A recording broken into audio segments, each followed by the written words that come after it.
This is a beautiful little place that we're in today, by the way. This is great, fellas. Wow, I'm impressed. Yeah, what is this place called again? Anamkara. Wow. It's going to be, whatever this turns into, it's going to be really useful for people. It's a nice layout. Mm-hmm. Agreed. Anyhow, we're in the Boss Juice podcast right now, and we have a special guest with us, and it's kind of a different format today. Yep. We're not really interviewing the way that we normally interview. It's part of a recap, and this is a fellow podcaster amongst many other things. But it will be interesting to see and learn about some of the things that James Protin is involved with. What's the name of your podcast again, just so our listeners know? Very creative name, James Protin Podcast. It's incredible. It took us a while to come up with that. It was hard. It was hard. No, actually, we're actually in the process right now. This is actually good timing because when we started, we just wanted to jump into it. So we figured we'll call it this, and eventually the name will find its way. And so we've filmed 110 episodes. It's been 2 years, and it just finally hit us that what it should be. So we're in a process of kind of rebranding, tweaking the branding, and it'll be ABCD with James Protin. So, right. And the idea behind it is, I'm 64 years old, and Nick, my producer, do everything, do it all, is 21, right? So, my thought is to get this established so that it's got legs and it's cast in stone. And then when I'm ready to just go off and sit on the beach somewhere, then he just puts somebody else in my seat and just keep it going. Yeah. So that's kind of cool. the thought behind. We got some rookie numbers, Sean. We got to get our episode numbers out, man. We need to be pumping more out. It's all about the quality of the content too. Yeah. It absolutely is. And what happens is you get, if our mission was to post some content every weekly. So we post an episode every Tuesday. But what happens is you get a fluctuation in viewership because the guests you tend to get a little bit too far afield. You want to have a theme. Like you guys have a very specific theme in what you do. I love what you do. But if you get a little bit too far away from that, you become like a covey of quill, right? You're going in a bunch of different directions, and people don't really know what to expect. So you build viewership, from my experience, by people know what they're going to get on the Boss Juice podcast. They know that every time something comes up, you're going to get this. This is what I'm going to learn. I'm going to take that away from it. And we made it up as we go. We were learning, under fire, and so now we're a lot more focused now as to the type of guests that we bring on and what their stories are that we try to share. Cool. Yeah, I love the setting in your podcasts. We mentioned about that coffee shop sort of vibe that's going on. I think it works out really well, and I think it's sort of a conduit for fostering really good communication with people. Right. They're comfortable, Yes. I think that's what you got to do if you're going to try to draw, because oftentimes it's personal information. Mm-hmm. Some of our guests they've gotten emotional, which is a wonderful thing. And what I mean by wonderful is that they felt compelled and comfortable enough to share with us. And that's really cool, isn't stories. it? I mean, that's very cool. It is. Yeah, we've experienced that. We've had a lot of nonprofits on and some very powerful stories of recovery and illness and healing through different processes, and it's all very powerful. I've gotten emotional sometimes. When somebody is really bearing their soul to you and just in that raw vulnerability, and you can't help but react to that. Mm-hmm. Sure. Well, podcast too, unless you know the person, you've got a really short window. Yes. To extract information and share information. It's got to happen within a certain period of time. Otherwise, you're going to lose listenership too. Sure. But we love to make it interesting. We love to have a little bit of fun in the process. And I was excited to have you on board, especially after I started digging into what it is that you do. Even with a book. We have a book. You have multiple books. No, this is the first one. This is it. First one. We started on the second one, All but right. this is the first one we published. And I appreciate you letting me kind of plug it because there's a long story behind the book, but what we hope to do with the book after we recoup our costs. My wife is she's got a spreadsheet. She's checking off but we're going to support nonprofits, local nonprofits. We've had many on the podcast, so we're going to use them. Is there like a specific type of nonprofit you're looking to support? Not really. Local, that are really doing something with related to health and wellness and just really giving back to the communities. So we've had several that have really had an impact with us. One is something that's very special. In fact, I found myself on their board of directors now. It's called Hekima Place. It's Hekima Place. It's a Pittsburgh nonprofit. They headquarters here, board of directors resides here. They have an executive director, and all the businesses run out of Pittsburgh. But what Hekima Place does is they operate an orphanage and school for girls in Kenya, in a rural area outside of Nairobi, and it's the brainchild of a former Roman Catholic nun, Kate Fletcher, who put her heart and soul into this. And Kate's story was brought to our attention, and she happened to be here that fundraising.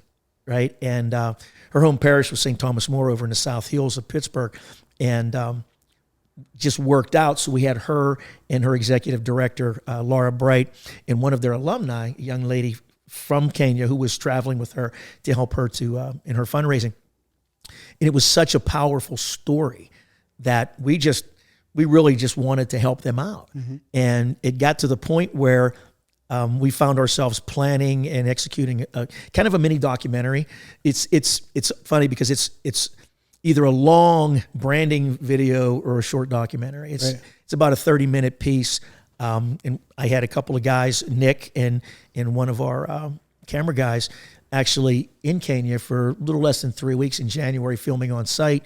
We filmed here, and so we'd like to get involved when we can with situations like that. And we stay involved with just individual guests that we've had on the show. We've had a few come back and visit us again that, had a story that was ongoing, and they came back and updated us. So it's, I think to me, the value add for doing this has been the people that I've been able to meet. Much like you guys. I mean, this is really cool.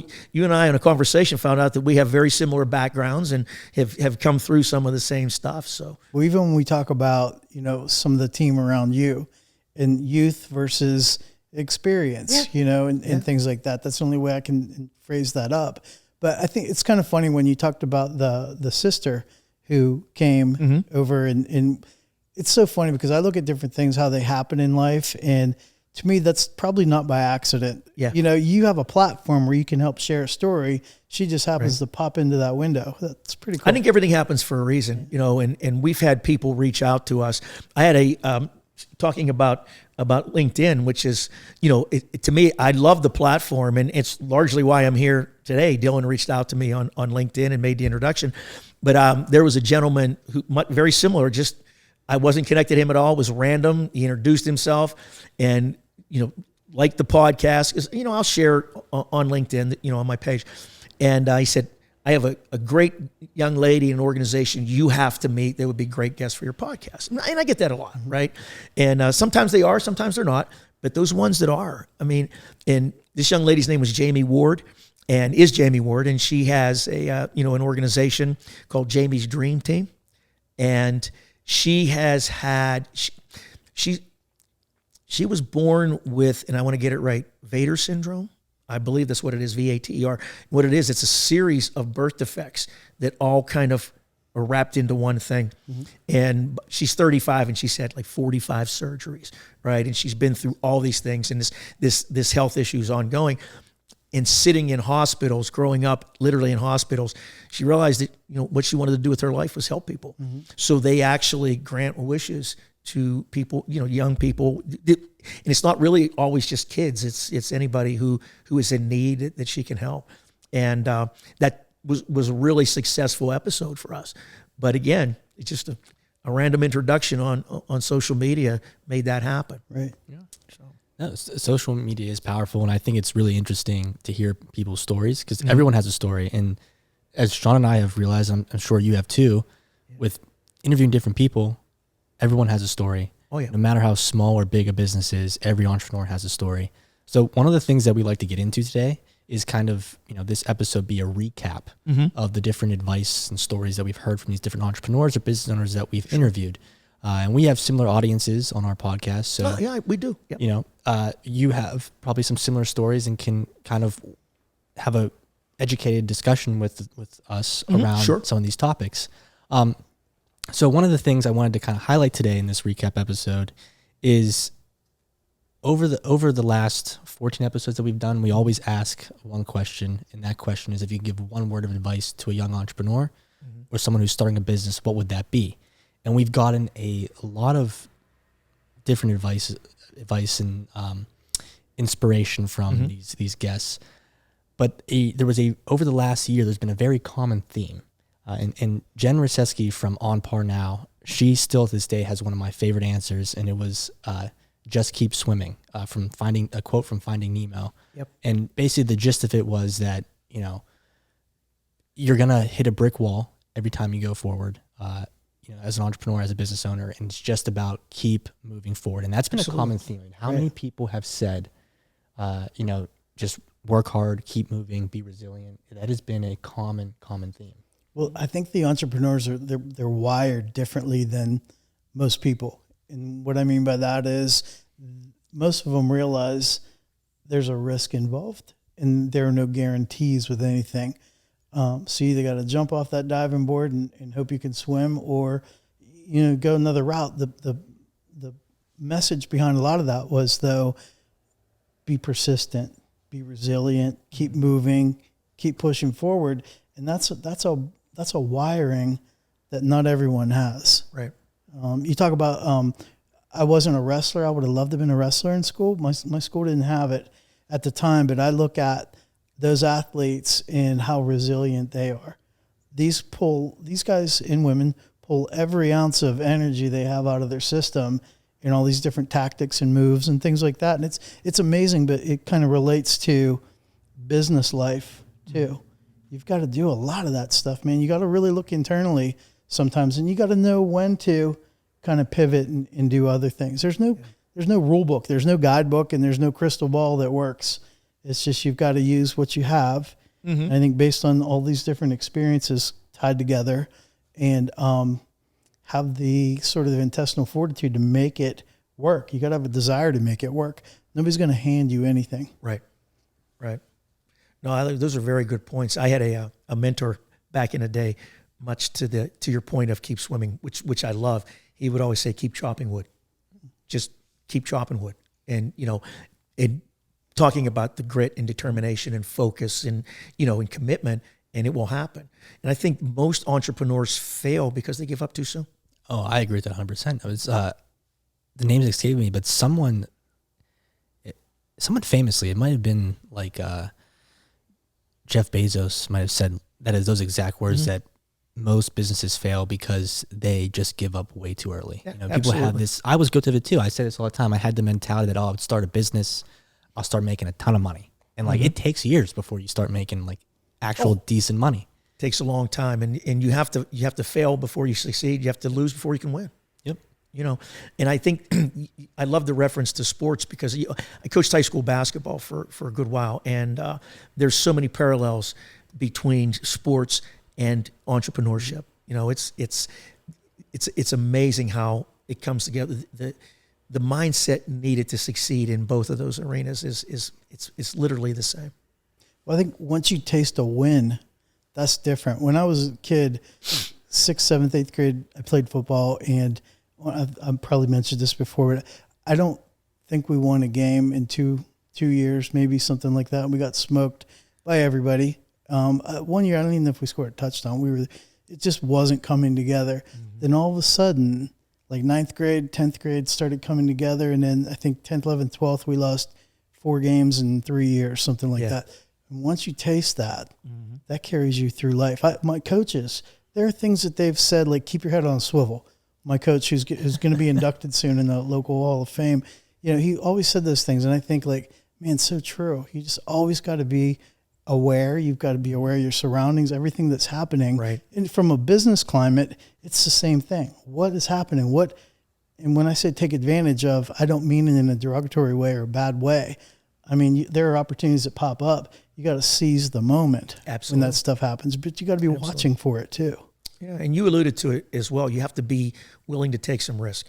You have to be comfortable being uncomfortable and taking that risk. If you won't, odds are you're not going to make it. Mm-hmm. You can't sit on a comfortable couch and expect business to come to you. You've got to get out there and dig in the weeds. Well, the business world is way different now too, even with the podcast that we're on. Mm-hmm. There are a lot of people that earn a really nice living by being out there and sharing stories, capturing information. But that's another thing that typically doesn't happen overnight. Right. You've got to grind and you've got to keep moving.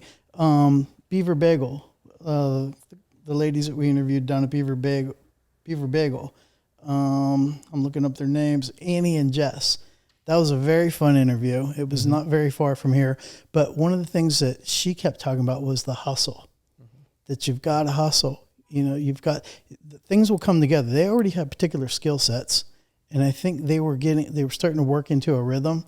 But in order to maintain that momentum, they really needed to work hard. They needed to hustle. And I thought, man, that's one of the things that people don't realize. I think when you're working in the corporate world, which we both did at one time, you go to the same place, same building, do a lot of the same functions over and over again with the same people. But when your name specifically is on the door, it's a completely different beast. Oh, I mean, how many times have you and I talked about that? I mean, James, I complain. Complain's not a good word, but I vent. Sean sometimes is my therapist. Okay, we're therapy for one another. That's for sure. I complain that I always feel that in my business, nobody works as hard or cares as much as I do. And I have some really good employees, really good contractors. But I take things very personally when it comes to mistakes that are made from my team. And I'm sure they feel bad, employees or contractors, whatever it may be, but I take it very personally because, as you said, at the end of the day, it's my name on the door. So when people, they're not going to think badly per se about that individual person. They're going to think badly about my company. And I think that, you talk about risk in entrepreneurship. I think that is an interesting topic to discuss as well, because what you also are risking besides your financials or your career is your reputation. Absolutely. I don't think people realize how big of a risk it is to your reputation to put yourself out there and be comfortable taking that risk. Yeah, it's hard. It's hard because you're going to be humbled, maybe even humiliated at times, and that's hard for our fragile human egos to take, So building up that resilience to that thick skin, so to speak, that takes some time as well. And you're going to take a couple of gut punches along the way until you get there. And but you've got to get to the point where I like what you said, because if I'm running a business, if my name is on the business and my reputation is on the line, I'm going to put my character out, my personal character out there. I want to care about it more than anybody else, because I think your team, your employees, your partners, whatever, will feed off of that passion. So if I'm passionate and enthusiastic in it, I'm putting in the blood, sweat, and tears, they'll do it as well. But if I'm just sitting back expecting them to do it, when my name's on the door, it's the opposite effect. So I love the fact that you said that. That's really important. It says a lot about you. Yeah, it's. I've had my fair shares of incidences that have humbled me, have caused me stress, have caused me anger. I think Sean knows about all of them. He invests in Tums. Yeah, I do. I think I need to invest in Tums and maybe some sort of life coach and talking off a ledge sometimes. Are you married? No. See, now there's the thing. So if you're an entrepreneur and you're married, you have that built in. You don't have to worry about building anything up, because you will be humbled more than you would like at home. So anything that happens out, my wife is, she calls it being honest. I have another name for it, but we'll go with that. What's your name for it? I can't. It's a family show. I don't want to get into that. But and she holds me accountable. She holds me accountable. And when you have a significant other, a spouse, whatever the case may be, and you make that leap into entrepreneurship, you're throwing away their net as well, right? And oftentimes they're not doing what you're doing. If they have a skill set that you can work together, that's a wonderful thing. But if, in my case, my wife works in a pharmacy. She's a pharmacy technician. So what I do, she doesn't understand it. Her concern is, are we going to pay the mortgage this month? Are we going to, and so that's a leap of faith for them as well. And if you have somebody that's strong and could be that accountability partner that you need and hold you to task, that's a big help. That's a really important point. It made me think of something too. When I started Core 3 Group, one of the things is my spouse at the time had a 9-to-5. She's an engineer, had a 9-to-5 job, and when she would get home, I might be just in the middle of some creative writing or design or something like that. My schedule and other people's schedule, they're two different worlds. Like if I leave at that moment, I may never get back there again from a creative standpoint, or where your mind is actually leading. Everybody's been there, so you know what I'm talking about. But that's another thing for other people to understand that may be thinking about getting into their own business. Especially if you're married, you've got other sort of conditions that you need to be aware of too. And sure. it has to be, man, there's got to be a lot of give and take in so many different directions. But there was one other thing I was thinking of.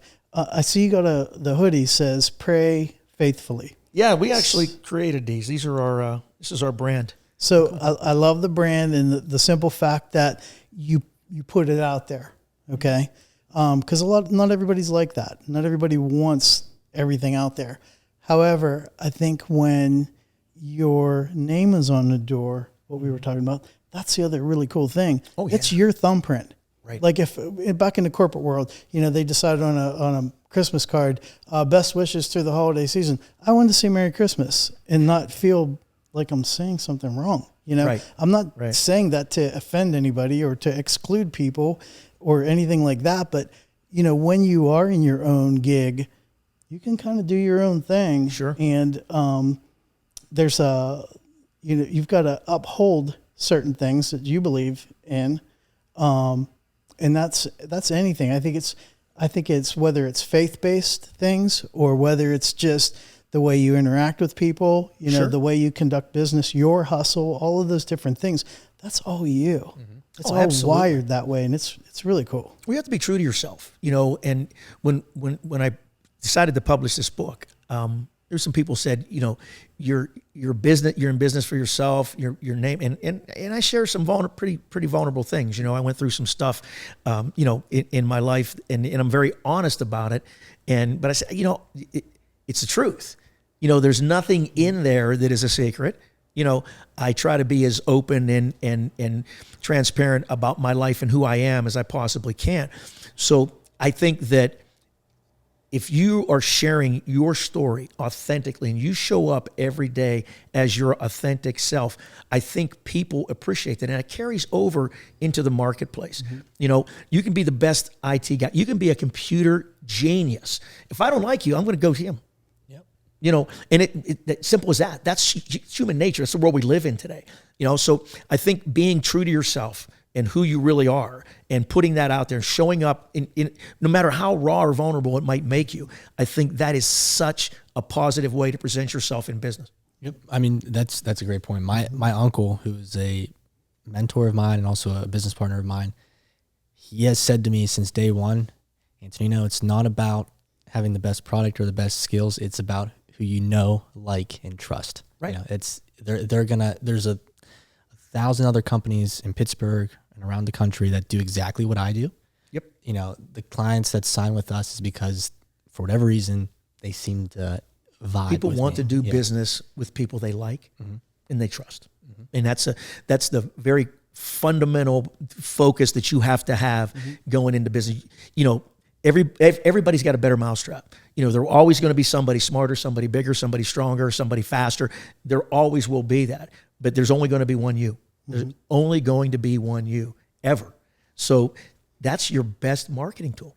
If you're an entrepreneur, a solopreneur, solo entrepreneur, that's your honest, authentic self is your best marketing tool. One of the things we had a pre-conversation yesterday, a quick introduction, right?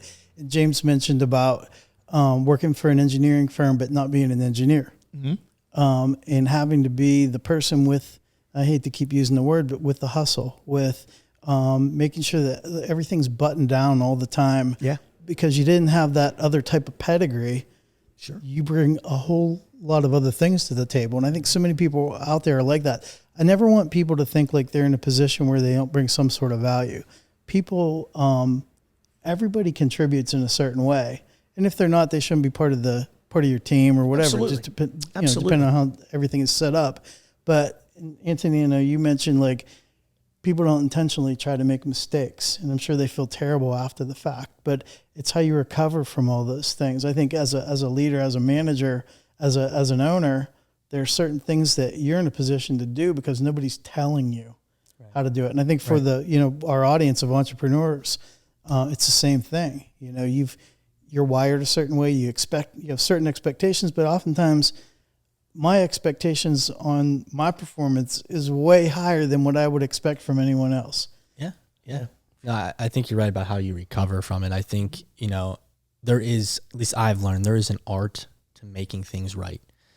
Sure. It's a good way to put it. Yeah. You mess something up or your team mess something up, you can't undo that. Like that was actually one of the hardest learning experiences for me as an entrepreneur, was like understanding that you can't fix the past. Like you messed up, you made a mistake. It might have been a very, very costly mistake, but you can't change it. You have to just, as people kept saying, keep moving forward. Own it and keep going and bring a solution. Mm-hmm.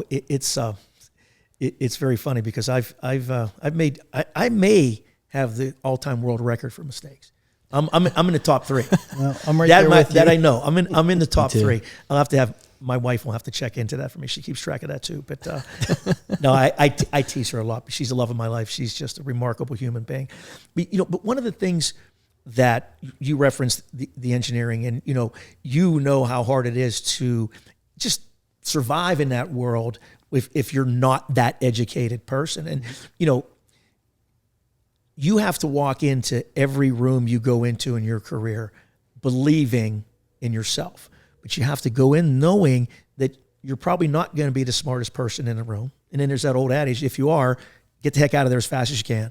But you can always be the hardest worker, right? You might not be the most handsome guy there, but you could be the kindest guy in the room. There's always something that you can bring to the table that others aren't. So I think it's just, again, goes back to being true to yourself. And when you're doing your brand, when you're creating your brand and your materials, always put that piece of it out there first. Be true to who you are. So, and that was one of the things I think when I worked in the corporate world, that was a shirt and tie kind of environment. Yeah. And I can remember one of my cousins, his name is Jay Leopardi. He's a really interesting person, great guy. Super successful. And one of the things I think he taught me when I voluntarily exited the corporate world is you got to go back and be true to yourself. Exactly what you said, James, earlier. And I felt like, okay, tattoos. I had a couple tattoos, but I never wanted to start coming down my sleeve because what if somebody saw them in the corporate? What are they going to think? Then you just reach a point, hey, it's me. Exactly whatever's right. on my skin doesn't really matter. Exactly, it could be a scar across my face. I'm still the same person. I think a lot of my clients, they really appreciate that. They know what to expect and they know what they're going to get all the time. My thing when I worked at Baker, they had this deal where you talk about education and things like that. If you went back and got your master's, it was 100% tuition reimbursement, which was a big advantage. A lot of places either did away with those programs or never even offered them in the first place. So I went back and I got my master's. That same year, this just shows you how I'm wired. I wanted to get my first Harley at the same time. So I wanted to be a guy with the master's, with a decent job, and have a Harley. It was just these stupid little goals that you set. But it makes you. And then when you start working with different clients, they can pick and choose whether they love you or not. And, fortunately, knock on wood, it's worked out really well. Most of my clients have become really good friends. Right. Have you really noticed any backlash or pushback because of the tattoos?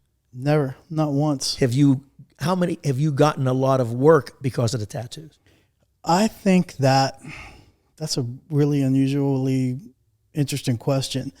I think that people want to surround themselves with something they look up to. Sure. And I think in certain cases, and I'm not bragging, but I think certain people look at you a certain way and go, "Wow, that's actually pretty cool.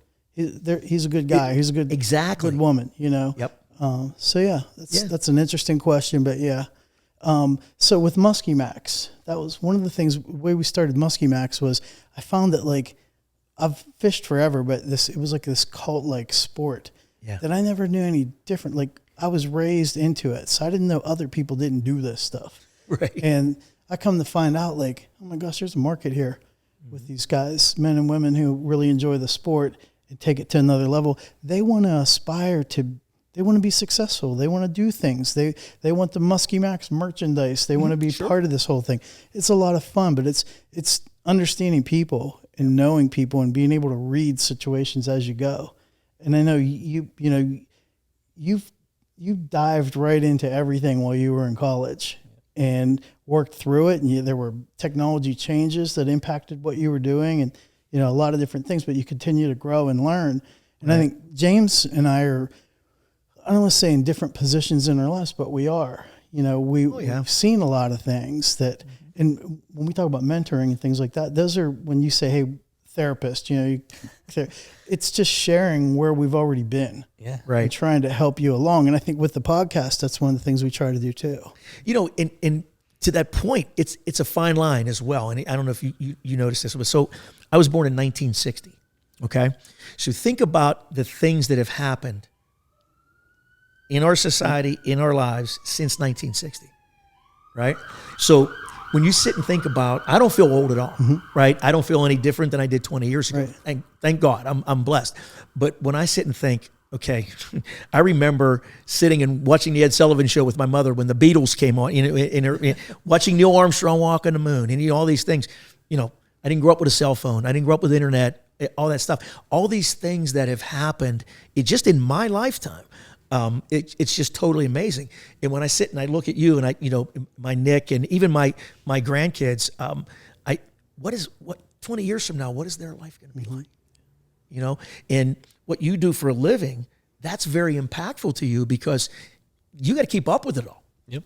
And I'm lucky because I don't have to, my father had a master's degree, was a teacher by trade for his entire life, lived to be 84. Never once did he ever tap on a computer. Never even turn one on, let alone use one. One of the smartest guys I ever met. Wouldn't use an iPhone or a smartphone. Why would I do that? Right. The phone is to call people. I don't need to take pictures. I don't need to. And so he had a flip phone. And he was a brilliant human being, but he saw no worth in it. Time is an interesting thing. You talk about innovation over time, how things have changed over your guys' careers, technology-wise. I had just watched the movie Killers of the Flower Moon. I think that's what it's called. It's the Martin Scorsese movie. Yes. It's a true story about... Good movie. Very good movie. About, I can't remember the name of the Indian tribe that it's about. But anyways, my point is that the main... Leonardo DiCaprio's character, to me, the biggest takeaway from that movie was the innovation of time in his lifespan. So like when he was in his teens, he went to World War I. He also saw World War II. He saw the first sales of cars in the United States. He saw the first people to land on the moon. He saw the opening of Disney World. Just a weird, time is the innovation of time. I think innovation is key to entrepreneurship. My uncle, as I mentioned, is a mentor of mine, always says to me that, innovate or die. It's these companies who refuse, stick to your roots, but if you refuse to kind of innovate to the times, you're going to get left behind. Mm-hmm. So I'm kind of curious about your guys' thoughts on that in terms of innovation. Because entrepreneurship, I think we're in this era where tech is the business that everyone wants to start up. Everyone wants to start an app, a software, an AI company. But do you think this sort of innovation is good, or is it flooding the market with too much of the same thing? It's an interesting question, and from my perspective, my perspective only, innovation to a certain extent intimidates me, right? Because again, I didn't grow up in it, I didn't learn it. What's the internet? 30 years old. So I was almost 40. So I was well into my career, and I was at a point in my career where it didn't really help me. It didn't impact my career that much, other than an email and things like that, right? So innovation to me, I counter that, and maybe not counter it, but the way I deal with innovation is people. People are people. So when I look back over that 64 years in all the innovation and all the changes, you know what has pretty much stayed the same? People. Mm-hmm. The way relationships, the way you interact with people. Society has changed, things like that. But the way you talk to people, the way you interact, a firm handshake, making eye contact, those types of things has not changed in my lifetime. So in 64 years, people are still interacting with each other in that professional sense the way they always have, even though we have different tools now that make it a lot easier. I've been sitting here, and I have a 4-year-old granddaughter that lives in North Dakota. My youngest is in the Air Force. And I guarantee you she has FaceTimed me 17 times since we've been sitting here. My phones have been vibrating. And she has no clue what I'm doing, right? Yeah. But she, at 4 years old, has an iPad. And she calls people all over the world, literally. Her mother put pictures. She hits the picture. She wants to call Pap. She hits the picture and calls Pap. No concept of time or space or what's going on, right? She's in her little 4-year-old bubble. But technology has become so available, and innovation happens so fast. What I'm doing is letting guys like you keep up with it and bring me along. Yeah, that's a great way to put it. So I was a keynote speaker at this one event, and one of my little segments revolved around communication. And I started with cave drawings, okay? And then worked our way through the Roman Empire and right on through, just talking about little things and great storytellers like Edgar Allan Poe. I mean, it's dark and I can't. Who wrote Sleepy Hollow? Legend of Sleepy Hollow. He's Dylan. You know this. Anyhow, when you look back, they were the greatest. It was the first great American writer of all time. Again, sharing another story, and that's what. Fast forward till now, we're having conversation. Conversation is a normal thing, and it's a lot of fun. It can be not so much fun. It can be hectic depending on what the topic is or the scenario, the situation. Right. But we've got all these tools. The tools keep changing. And I think that's what's fascinating for me. I look back across my life and all the different experiences and the cities I've worked in, the people I've met, great people that you hope you never run into again. Just all those things.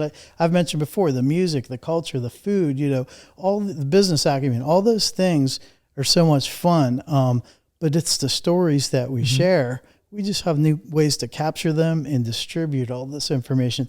That's what's amazing to me. And as the technology keeps changing, 100% agree with you, James. I want to pair up with really good people who know more than me. And I think that's not a bad thing. That's just a great way to move. Works. You guys work, right? Nick and I work. I bring an experience that he can't even get his head around. Yeah. I've experienced things that he can't relate to, and he knows things that, as long as, after a 40-year career in a very technical industry, I'm just learning. I've never even heard of, So I think a lot of folks in our place get that. I think if there's anything that's lagging where we have to really get the message out there is with you guys, right? That there is value here. Just because, we have gray whiskers and no hair doesn't mean we don't bring something of value to the table. I think everybody has value, right? And finding that match, that connection between generations where we can work together, and who benefits from that? The generation that comes next, right? So they're going to benefit from us, our interaction and our partnership and us working together and innovating together. But being able to humanize that innovation. If you see what you know what I'm saying, Absolutely. because that's what I think I can do. You come to me with a new app, okay, and it's going to do all these wonderful things. I can tell you how it's going to impact my life and the people that I know, right, from my experience. So that's bringing some value to what you're doing, and you may look at how you're putting that together and how you're putting it out there a little differently because of that. Yeah. So I think it's a balance that I think really works if we can get to it. You mentioned your granddaughter too. Okay, she was born and probably shortly after got onto an iPad, the technology, things Absolutely. like that. You mentioned, back in the day when I was in high school, we had typing class, and in like 1982 or somewhere around there, we all got computers for the first time. That was like a big deal. And then even when I worked at Baker, I can remember when they converted out, there were only a few workstations 100% across the company. IBM PCs. Then, you know what changed too? Expectations. Right. Now all of a sudden, hey, I emailed you. Well, it took me 5 minutes. I haven't responded. I get that, but the expectations continue to change too. And now it's with text messaging and everything else. It's just, if they can't reach you one way, we're going to find you another, So you guys also brought up, you both have brought up talking about master's programs or an MBA, and you brought up a master's program. So I'm curious to get your guys' thoughts on college and, these types of educational programs. I went to school because I thought, I'm going to get a degree in computer science and it's going to be great. To this day, I think I use what I learned in school 0.01% of the time. Like everything I do on a day-to-day basis, I learned on my own or through experience or people kind of teaching me on the fly. But in a previous episode, we had talked to Bruce Reed, the person who founded Brewster's Ice Cream. Sure. And one of the most interesting things I got from that episode was that he went to an MBA program at, I think it was Harvard Business School. Yeah. And when he left that program, he realized that he wasn't the right person to run that company. And he hired a CEO that is the guy that actually runs it today. And I thought that was super interesting because that is, school, that's very cool. Like he went to school to learn how to operate this franchise better. And he ended up realizing that, this isn't me. Do you remember he said he didn't even have a high school diploma? Yeah, which is the craziest there thing. were actually former president of Michael Baker was a friend of his who encouraged him to get into Harvard Business School program. That's amazing. Yeah. There's a lot of success stories like that. And to answer your question, I was raised by teachers. Every influence, my father was a teacher. Every influence in my young life was in education, a teacher or a coach. Back then, you had to be a teacher to coach, right? So, I'm very. I think education is very important, but I'm also living proof that you can succeed without it. I don't have an advanced degree. I have an associate degree that I cobbled together, and again in thrived and succeeded in a very highly technical field. If you're willing to work, if you're willing to put yourself out there and go the extra mile and work. Now with the way things, technology, you look at the natural gas industry and other industries, a trade and technical school degree can get you $100,000 a year salary. Mm-hmm. When I was young, that was reserved for doctors and lawyers. If you wanted to make that kind of money. So do I think you can be successful without a college degree? Yes, I do. Do I think it helps you to have one? Yes, because what college does is it teaches you how to think. When when a man or woman comes out of an engineering curriculum, whether it's Pitt, Penn State, W, whatever, with an engineering degree, they're not even close to being an engineer. They're a smart kid, right? The next 5 years, 10 years, they're going to learn how to be an engineer. Okay, and that's you have to put that degree into practical action.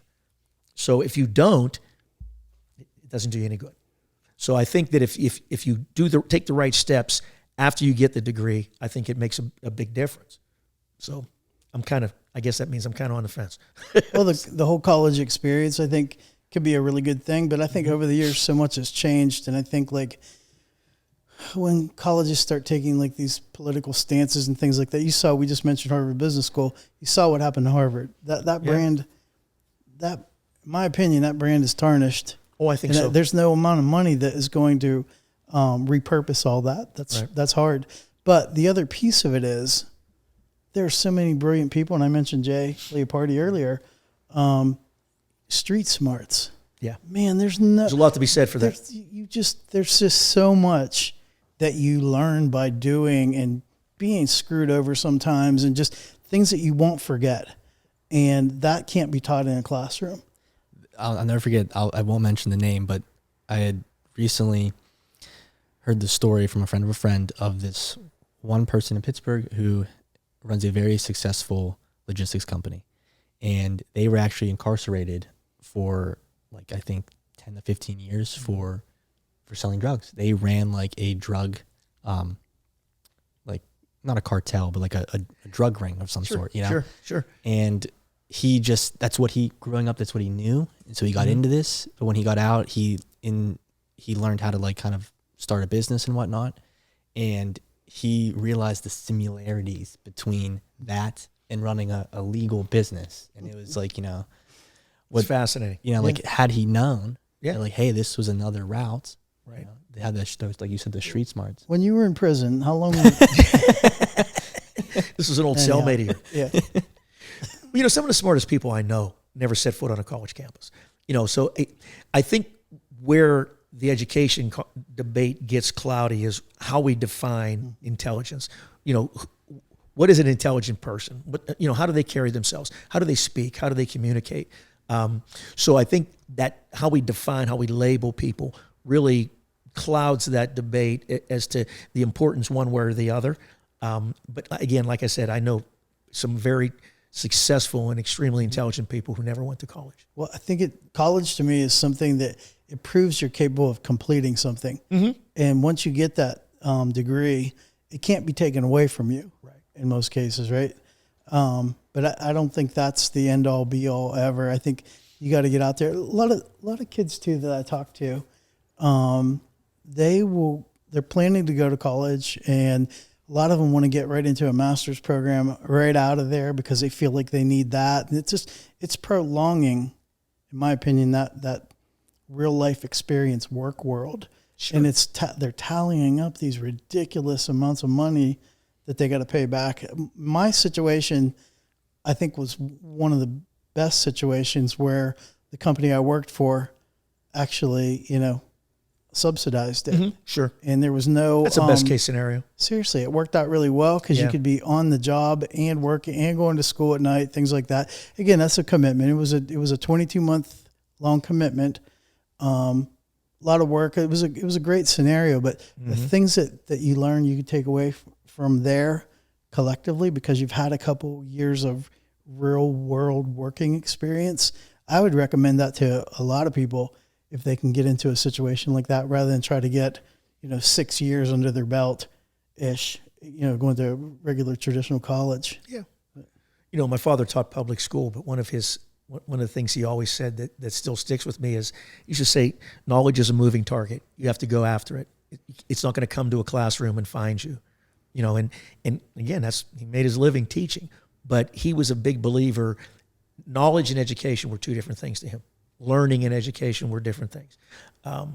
So I think there's a lot of ways you can look at it. What did your dad teach?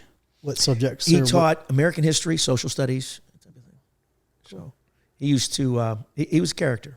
He was a character, and he coached and did all of those things, when I graduated from high school in 1977, and education was different then. It was very different. The way teachers went about things. I'll tell you, I don't remember when I was in high school, teachers coming to school not wearing a tie. The male teachers, female teachers wore dresses. I go see my grandkids now, and I'll go up to the school, pick them up, and there'll be a teacher come down the hall, and he's got sweats on. And so, I mean, and that's, I'm the pot calling the kettle black here, but at the end of the day, I think that profession has struggled recently, And I don't know that it's fair, but again, it gets back to how we look at education and things like that. Well, the other thing too, you mentioned about like what you're wearing now, what we're wearing now.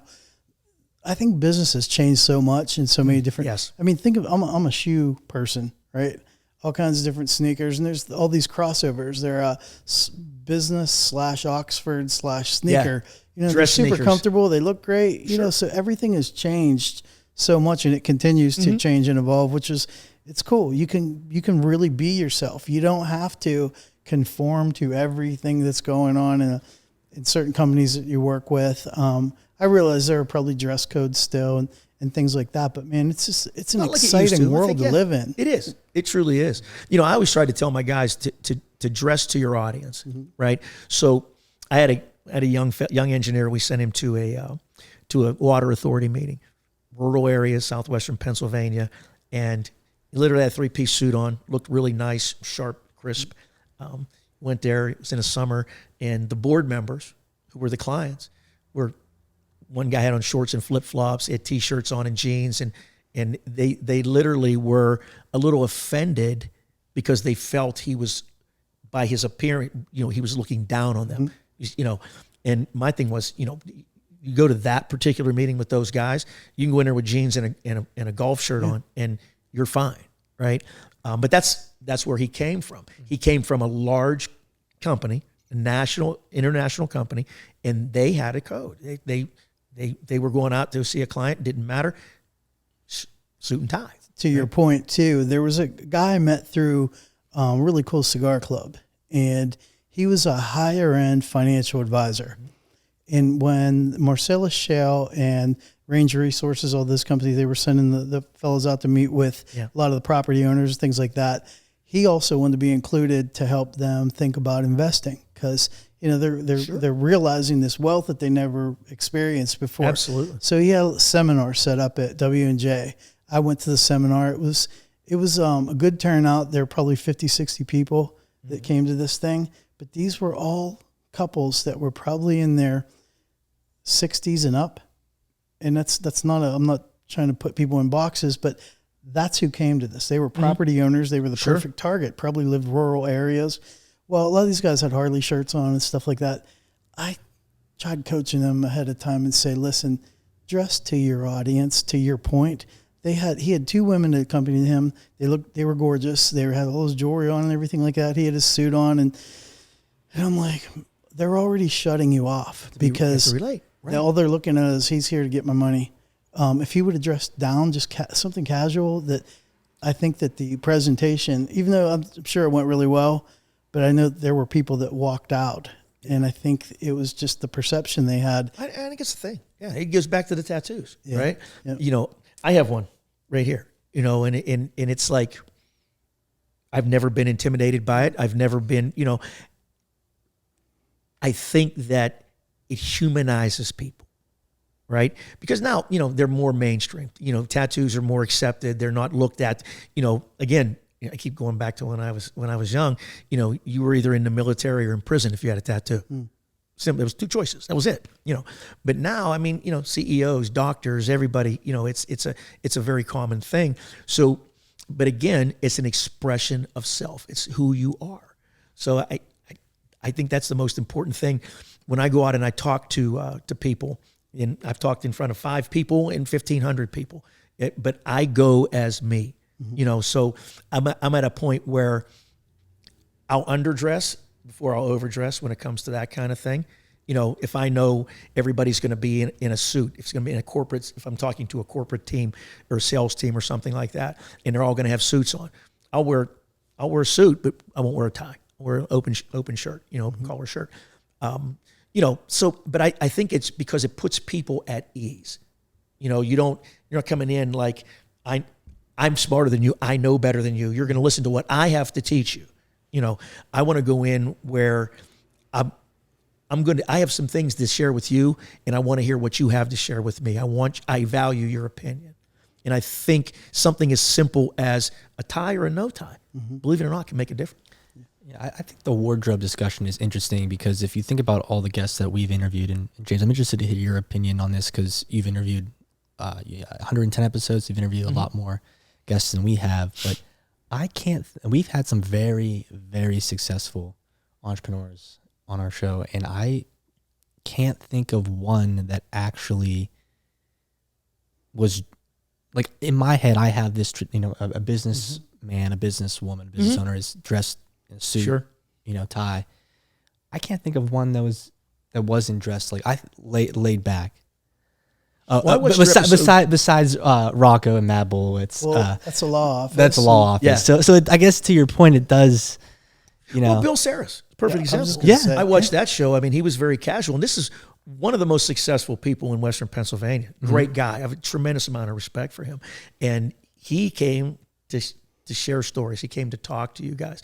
He didn't come to preach. He didn't come to impress anybody. Right? He came to have a conversation with you guys and enjoy himself, and that's important.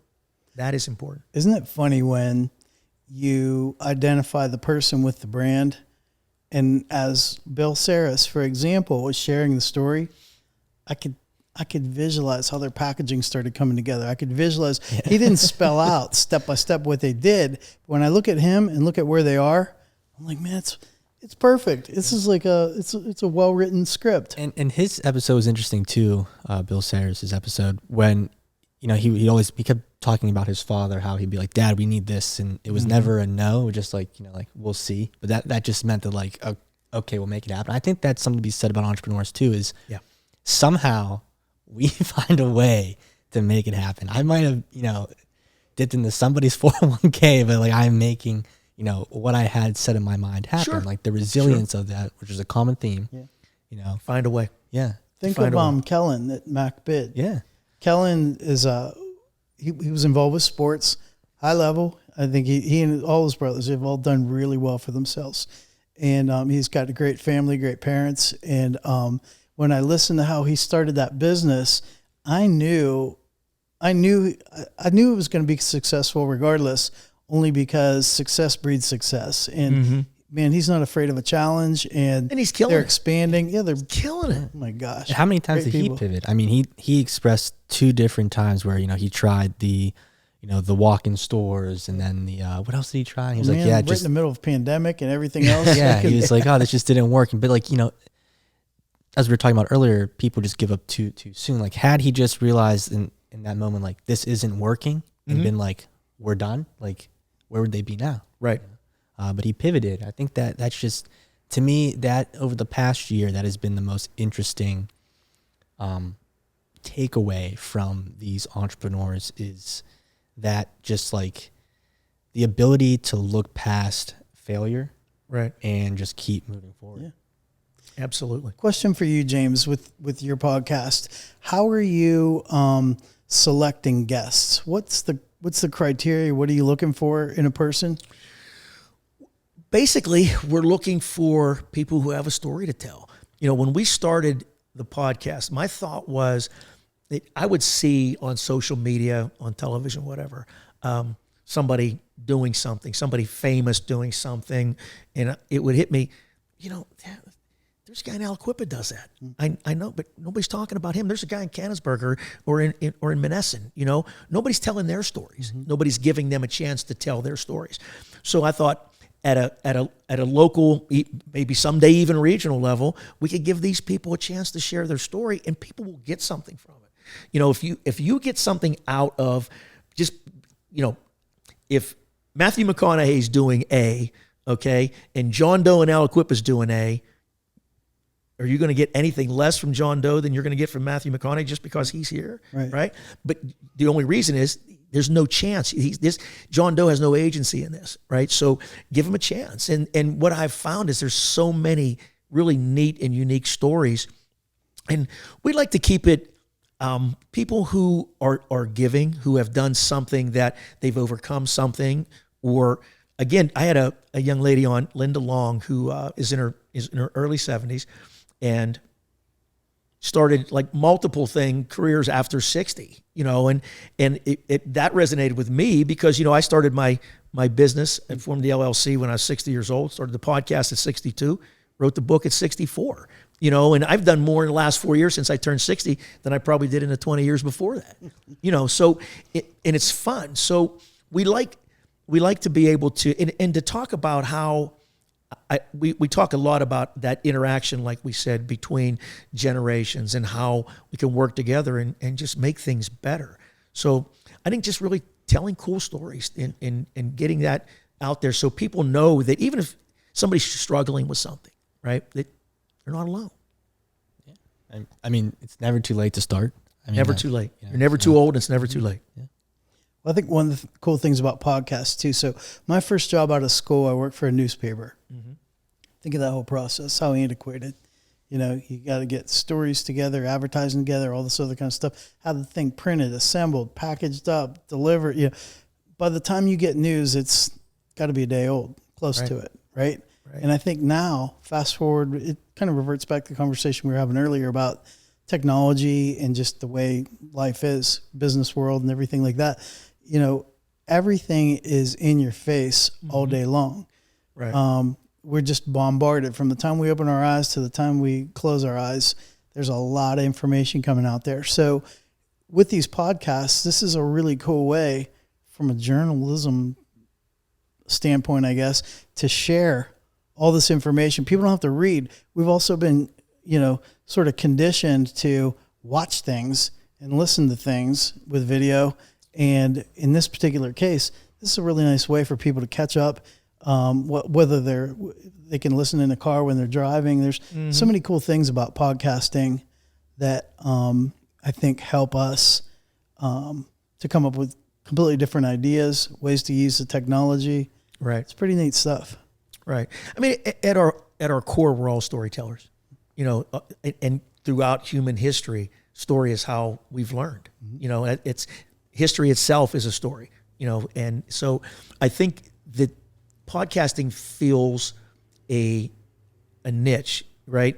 It's not television, it's not radio. It's something different. It's not even a hybrid between the two. Mm-hmm. I think it's something completely different. It's a platform that I think is going to grow, and I really think it's going to become, it's going to, I don't want to say replace those other two mediums, because I don't think they'll ever completely go away, but I think it's really going to be a world unto itself. Mm-hmm. Well, I think it's more personalized. Like people have the option to pick and choose what they want to subscribe to, who they want to listen to. And that's exactly right. That's a really cool thing, especially when you're getting content out there on a consistent basis every week, something like that. And I think that you've got a particular audience that is accustomed to that. And if you swayed one way or the other, that might throw them off a little bit. It's noticeable, you know? Right?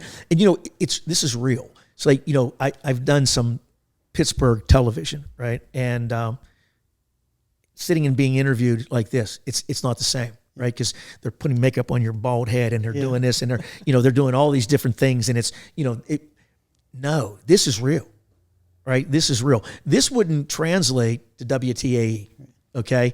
And I love what they're doing. You know, all those, the local talk shows and everything, they're fantastic. But this is more real. This is three guys having a very real conversation. The pilot just is filming it, right? And there was a plane ride involved in it, right? Isn't that why I came? I was just wondering if you're going to take me up. We're going to go to the airport from here. But no, this is James. You know what he really likes to talk about? He tells me all the time when he's up there flying the amount of UFOs he's seen. Nice, it's crazy. Oh yeah, we've interviewed Richard Rafferty, which he's now an airline pilot. Actually, I saw on his social media. Cowboy. But he started a company called Cloud Cowboy, and he was training students how to fly. And I had asked him a UFO question. He had a pretty interesting answer. But after that episode, we filmed that episode in a hangar, and the guy who owned the hangar, he had this old. Dylan, what kind of plane is it? Old World War II plane. Okay. And I mean, he took me on a ride in it. And this thing, it was one of the most exhilarating experiences, because like when you're up there, you actually can't hear it. Like I couldn't hear him because like I didn't have the headset on. And it was like, it just incredible to see, because it was like literally you're sitting on this chair and it's just like a piece of plywood on my left and right, you know, and it's like somehow this thing is in the sky, like it's that's crazy. But yeah, that was cool. But yeah, I think to go off your whole podcasting, thing, like it's an interesting medium. I think it gives people a voice. There's this one of my favorite movies is called A Star Is Born, and Bradley Cooper's character famously says, everyone is talented, everyone has a skill, but it's about who's willing to actually share their voice. And I think that goes in hand. That's a great quote. I mean, it really is. It's so true. It is so true. And I think that goes with entrepreneurship, with podcasting. It's everyone is talented, everyone has a skill, but it's those who are willing to put their voice out there, put their name out there, are the ones that, make it because they have something to say. Yeah. And it has to be real. It has to be true because people will see through it. Right. They'll see through it. 100%. Great movie too, by the way. It is a great movie. His voice, I mean, Lady Gaga's one thing, but I mean, I didn't expect that from him. And that's a redo. Did you know there was an original? I did not know. Yeah, Barbara Streisand. Chris Christopherson and Barbara same storyline? Wasn't it Chris Christopherson? Chris Christopherson, I think, and Barbara Streisand. Back in the 70s somewhere. Same storyline type deal ish. Very similar. Yeah, yeah. It was probably not verbatim, but yeah, same story. Interesting. But that's a great line. Yeah, that you mentioned. It is. But yeah, so another thing I kind of wanted to chat here as we kind of wrap this episode up is we all, have our own businesses. We all talk to a bunch of different business owners and entrepreneurs in Pittsburgh. And I like to share one of my experiences is that I work with a lot of startups, and I always, and again, complain's not the right word, but I vent about how I always feel that the lack of support for startups in Pittsburgh is lacking. I don't know if that is, I haven't networked with the right people. The clients that we work with, aren't what this city is looking for.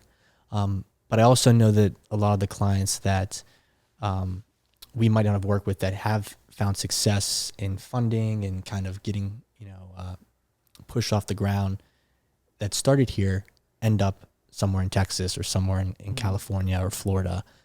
And we've kind of started working with startups in Florida because they have funding, they have money. Right. So what is your guys' take on the support system for businesses in Pittsburgh? Well, I think that in my niche area, which is in engineering and construction and things like that, I think there's a lot of support, and I think it's because we have the Marcellus Shell, right? So we had a lot of major international companies have come here. Some were here, like EQT's homegrown, CNX, so on and so forth. But the companies that came in here, Range Resources, Shell, Chevron, all these companies, and as well as Alcosan, right? So you've got billions of dollars in potential projects sitting here. So all these large companies, these international firms now are located here. At the very minimum, they have a very robust office. So I think that has really helped small companies start up because they want to bring in partners and they want to invest in the local economy. So a very good friend of mine she's been an engineer for almost 30 years. And she decided in her early 50s to go out on her own. So she's hung out a shingle. She started a little consulting engineering business, a WBE firm, right? So getting the WBE Women Business Enterprise certification has really helped. The major firms here in Western Pennsylvania are very supportive and really lift minority and women-owned businesses. So that in that market, in that sector, it's really strong here in Pittsburgh because now there's a target here, right? Again, between the airport, between Alcosan, the gas industry, there's billions of dollars worth of opportunity here. Okay. Now, if that wasn't here, it'd be a different story. I think there are a lot of things happening in our area in different doses. I think a lot of business owners that have been from the area for a long time, they've worked really hard over the years, and they oftentimes don't want to spend the money to upgrade, whether it's restaurants, restrooms, different businesses, parking lots, things like that. We over the years have done considerable amount of business in Miami, Fort Lauderdale, in that direction, and it's just a completely different vibe. not necessarily a bad thing. I think in the Pittsburgh area, people were raised a certain way. You have certain values, you have certain things. When you plug into a community outside of your own, you know, it's a two-way street. You know, the phrase, you can never be a prophet in your own town kind of a deal. That's one thing. 100%. But there's another piece of it. You know, when you're the new person heading into an area, conducting some business, it's a completely different thing. So I conducted some business in Erie a couple of years ago with a decent size event that we put together. It was really cool. Met a lot of great people in a short amount of time. But because I was new coming in, I was looked at in a special way. Met a lot of really nice people. But I think in our area, a lot of times some of the business owners that are ready to move on and ready to sell, things like that, they believe they've got this diamond in the rough. They've got all this. And I got to be honest with them sometimes, say, listen, you haven't put really a nickel back into this. You can't expect it to be valued so high. Right. But the other piece of that is they're loyal people. Mm-hmm. They work hard. They raise families. They've done everything they could possibly do to get their kids through school and make a nice life. So, I mean, there's just everything's like a two-way street. Oh, you go outside of here and you can command a fee for certain services that you provide that in this area, people might look at you and think you got three heads, you know, but other areas, but then you go back to it, you get to know people here and you have, right. You might not get the big fee, but you get longer term relationships, I think, with people. That's a really super special thing.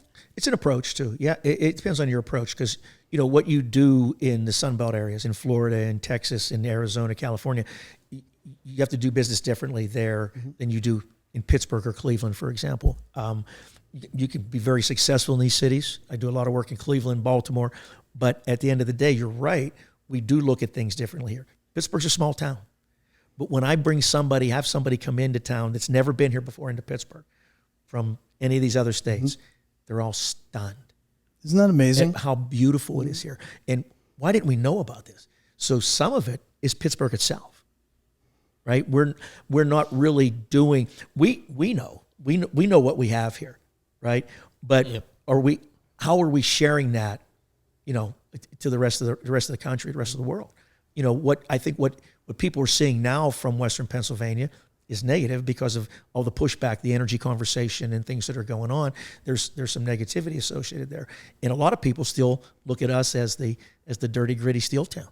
You don't realize who we are. But I agree with you too in that, like, when you talk about downtown area, the Strip or things, those are such unique things. Or in our areas with fish fries and, you know, church themed, you know, bazaars and food festivals and all these other things. When I talk to people that didn't grow up here and they've moved here for whatever reason, job or otherwise, and they go, man, this is so cool.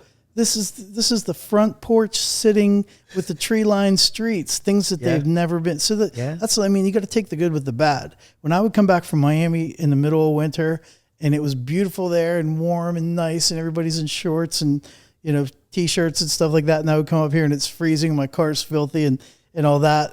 But it's still home. It is what it is. And we make the best of all of it. But yeah.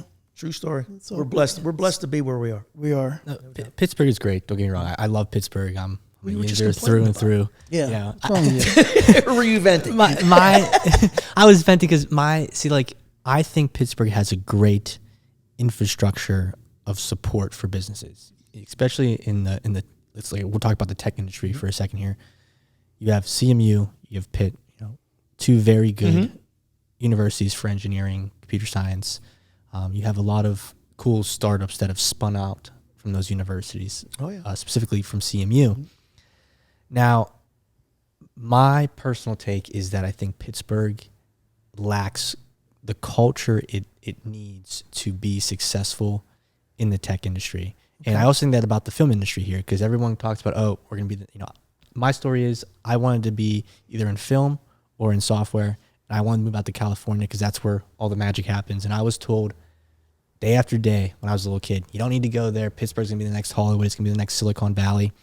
And, you gotta wonder. Yeah, it's like, it's getting there. But I think what I mean by culture is I was out in LA the other day, or not the other day, 2 weeks ago, on a vacation and visiting some family that lives down there. And as you're talking about, going around talking to different people, their mentality is different than what I see here in Pittsburgh. So like, they're talking about, hey, like, do you see that guy that's doing, this thing with the AI, and everyone's, oh yeah, that's really cool. Like, we should go give that a try. It's like, and they're like inspired by this innovation and creativity. Mm-hmm. The culture here, from my perspective, is like everyone is very much like this old school, go get a degree, blue collar, go work a 9 to 5. It's like, we're definitely not early adopters here. Right. Yeah. Not even close. And so like, that's where I think the support in Pittsburgh is there. But I think the culture isn't. And so that's where you get this hiccup of like, why are these startups that start here getting funding in Texas? That's a good point. And I believe that it's this culture where it's like, they're like, well, that's a cool idea, but like, that's really risky. Whereas in California, it's like, oh yeah, we know that's risky, but we're just going to throw some money at it because, we just want to see where it goes. See where it goes. Yeah. It's like that mentality, that culture, I don't see it present here. Yeah. We may be too old school for our own good at times, and I mean, it's part of our charm, but it's also, from a business perspective, it stagnates us a little bit. Another cool thing you mentioned, James, about with oil and gas, and when I look at like the South Point, Cannonsburg area, and what it looks like now versus 10 years ago. Yeah.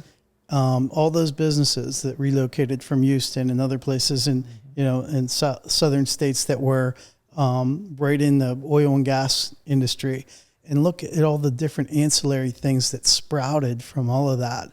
You've got, it's kind of funny too, because this is so Pittsburgh.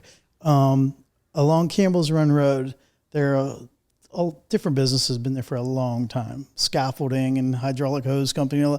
Well, when Marcellus Shell started really taking root, it was funny because some of these businesses rebranded. They do the same exact thing, but it was like Marcellus Shell Hydraulic Hose Company. It's like, but I mean, they knew what to do. Somebody came up with something semi-brilliant, and I thought that's really cool. There's this. It goes back to the whole entrepreneurial thing. People will try things. You got to have something to start with, but it's just funny how they move and pivot and take advantage of situations in a good way. You have to take advantage of situations, and sometimes, there was a story I saw back in the day. You remember the Branch Davidians in Waco? That was a tragic event, totally a tragic event. But there was a guy, and it was on CNN. I remember it. During the whole thing, this is all going on. The standoffs going on. He came out and set up a stand outside the perimeter. Okay, he had made T-shirts. It said Waco, and it said, "We ain't coming out." And he couldn't print them fast enough. Wow. That's incredible. I didn't know that. Print them fast enough. I remember that story because I'm thinking, how does somebody take advantage of this situation? Now, it didn't end tragically at that point. It was still ongoing, right? So, he wasn't doing it while the building was in flames and people were dying. But still, at the end of the day, this was something that, wasn't a positive event. But this guy went out and he made money. He couldn't make those shirts fast enough. So you have to be, to the point is, that was a risky thing to do. He could have just as easily, they could have hauled him off in handcuffs for being dumb as much as, wow, that's a great idea. Why didn't I think of that? So there's so many of those great idea moments, that you have to be brave enough to act on it. When that light bulb goes off, can't ignore it because it may not come back again. When was the implosion downtown with the Three River Stadium? 93, somewhere.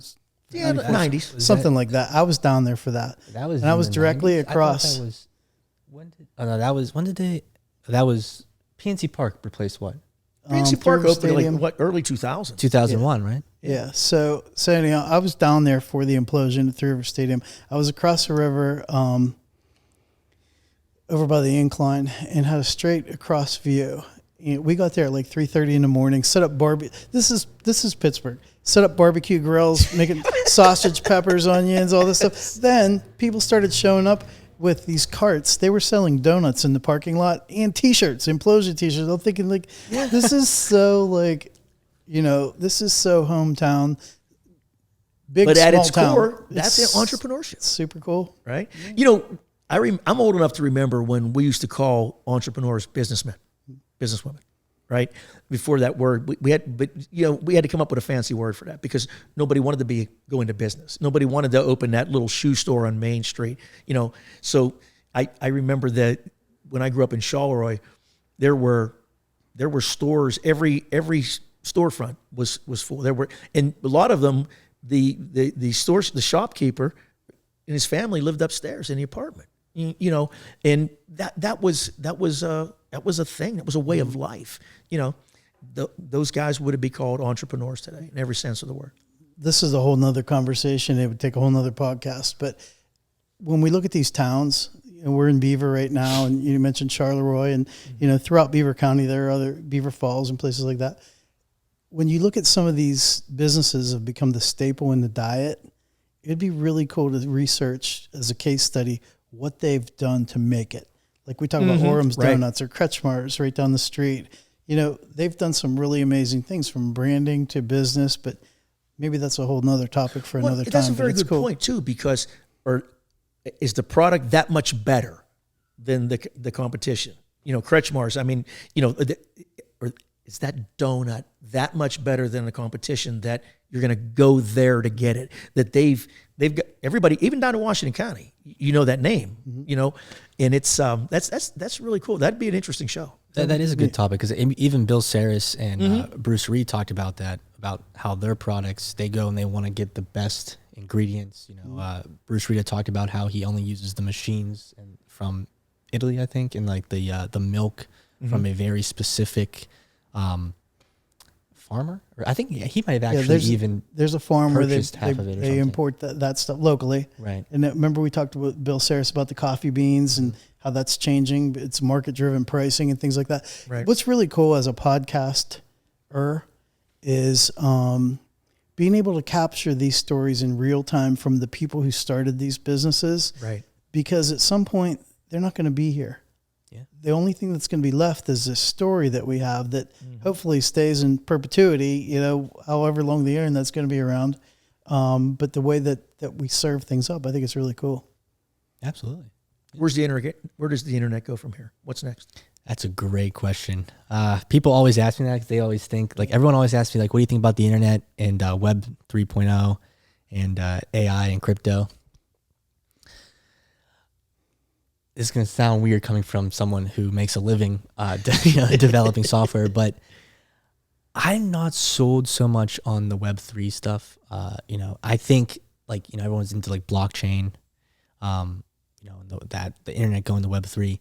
I think blockchain technology is really an interesting data structure and really interesting technology.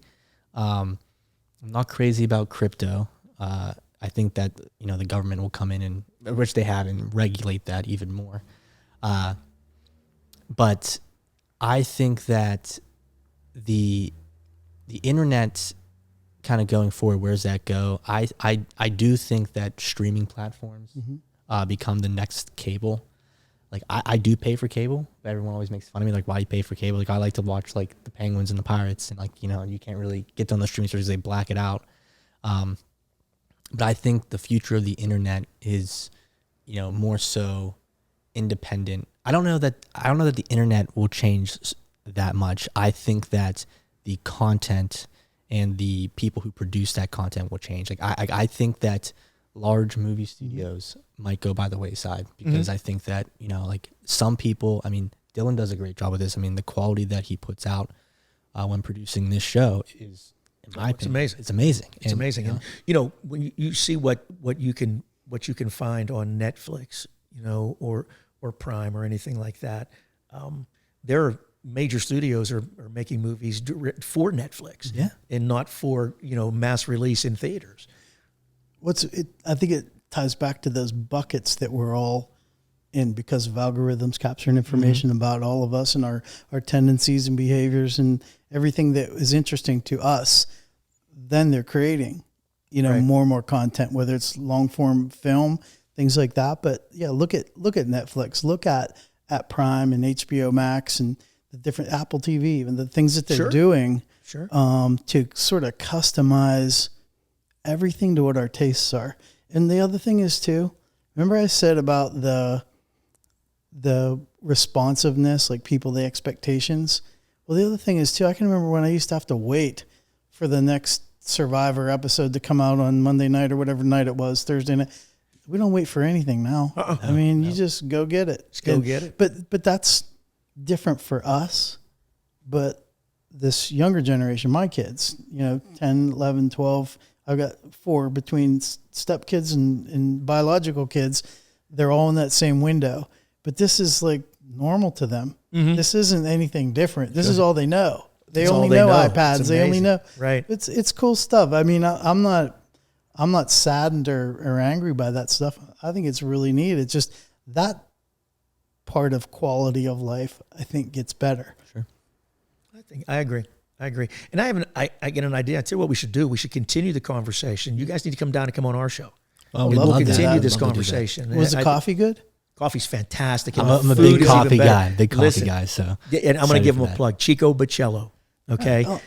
I'm meeting there tomorrow. Are you serious? Where's it up this way? Lindsay and I are going to meet for no way. Late breakfast, early lunch kind of deal. It's an amazing place, and their Canonsburg location is where we film at, and they're just everything's fresh, everything's homemade, coffee's great, and it's just a great atmosphere, good people. So cool. We'll get you guys scheduled. Let's get ourselves together, and we'll continue the conversation. For sure. Yeah. Is this it? I mean, I hope everybody enjoyed checking this out. I think that there's a lot of good information you need to check. Yeah, by the way, I wasn't trying to end the show. Well, no, we were actually calling it. We're getting at the time here. Okay. Yeah. But I think that it's important for you guys to check out his podcast, James Protin Podcast, soon to be rebranded and amazing. And we'll make an announcement here. Yeah, check out the book. Go ahead and do that. This is actually the new name. We're going to go with the person in the chair.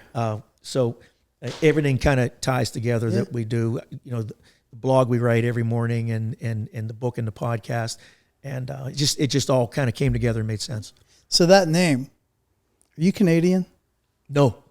The only reason I ask, this is like an internal little joke. The guys that I fish with in Canada, they laugh. They say that on the Canadian side, there's not a lot of creativity in naming things because the lake where we fish, there's something called Big Island. And guess what? It's a big-ass island. It's huge. There's another one called Skunk Island. Guess what lives on Skunk Island? And there's Lone Pine Island. And there's only one pine tree there. So, actually, the publisher came up with that name from a story cool. that I shared from when I was a kid. So I love that. I think it fits really well. Yeah, I'm excited to give it a read. I appreciate that. I'll be very anxious to know what you think. I appreciate your feedback. Well, I look forward to meeting you at the coffee shop at some point. We'll have to definitely get on the calendar and absolutely Let's do it. Yeah. Let's do it for sure. Anything else as we close? That's it. Hopefully this is beneficial to a lot of entrepreneurs out there. James, thanks for sharing your advice. Thanks for having me. This was great. I love what you guys are doing. We had a blast. Yeah, absolutely. Thanks again.